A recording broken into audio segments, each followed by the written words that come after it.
தந்தை மகன் தூயாவின் பெயராலே ஆமீன். லூக்கா எழுதிய நற்செய்தியிலிருந்து வாசகம் அதிகாரம் 9 இறைவசனங்கள் 1 முதல் 6 முடிய. அக்காலத்தில் இயேசு பன்னிருவரையும் ஒன்றாக வரவழைத்து, பேய்களை எல்லாம் அடக்கவும் பிணிகளை போக்கவும் வல்லமையும் அதிகாரமும் அவர்களுக்கு கொடுத்தார். இறையாட்சி பற்றி பறைசாற்றவும் உடல் நலம் குன்றியோரின் பிணி தீர்க்கவும் அவர்களை அனுப்பினார். அப்போது அவர்களை நோக்கி, பயணத்திற்கு கைத்தடி, பை, உணவு, பணம் போன்ற எதையும் எடுத்துக்கொண்டு போக வேண்டாம். ஓர் அங்கி போதும். நீங்கள் எந்த வீட்டுக்குள் சென்றாலும் அங்கேயே தங்கியிருங்கள். அங்கிருந்தே புறப்படுங்கள். உங்களை ஏற்றுக்கொள்ளாதவர்களுடைய நகரை விட்டு புறப்படும்போது உங்கள் கால்களில் படிந்துள்ள தூசியை உதறிவிடுங்கள். இதுவே அவர்களுக்கு எதிரான சான்றாகும் என்றார். அவர்கள் ஊர் ஊராகச் சென்று எங்கும் நற்செய்தியை அறிவித்து நோயாளிகளை குணமாக்கினார்கள். ஆண்டவரின் அருள்வாக்கு. கிறிஸ்துவே உமக்கு புகழ். அன்பார்ந்த சகோதர சகோதரிகளே, இன்று பொதுக்காலம் 25ஆம் வாரம் செப்டம்பர் 24ஆம் தேதி 2025ஆம் வருடம் புதன்கிழமை.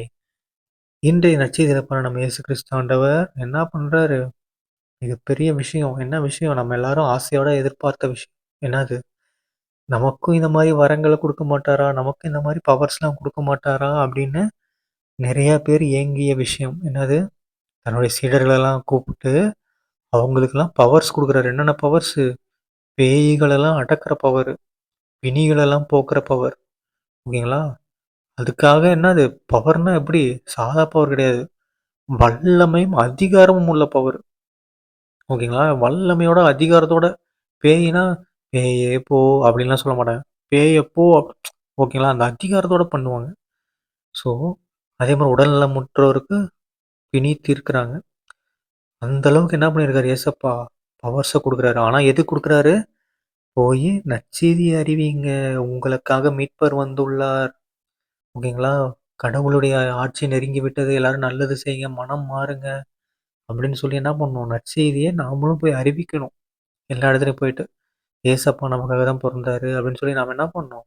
எல்லாருக்கும் போய் அறிவிக்கணும். ஏசப்பா சொன்னபடி நம்ம வாழணும். அப்படி வாழ்ந்தா தான் கடவுளுக்கு நம்மள பிடிக்கும். அப்பதான் நம்மள கடவுள் மோட்சத்துக்கு கூட்டிட்டு போவாரு. இல்லன்னா நம்ம நரகத்துக்கு போயிடுவோம் அப்படின்னு சொல்லி, நம்ம என்ன பண்ணணும்? நற்செய்திய அறிவிச்சோம்னா, கடவுள் நமக்கும் பற்பல வல்லமைகள் கொடுப்பாரு. சரிங்களா? தந்தை, மகன், தூய ஆவியின் பெயராலே ஆமென். இயேசுவுக்கே புகழ், இயேசுவுக்கே நன்றி, மரியே வாழ்க. இயேசுவின் ரத்தம் ஜெயம். ஹல்லேலூயா. Praise the Lord.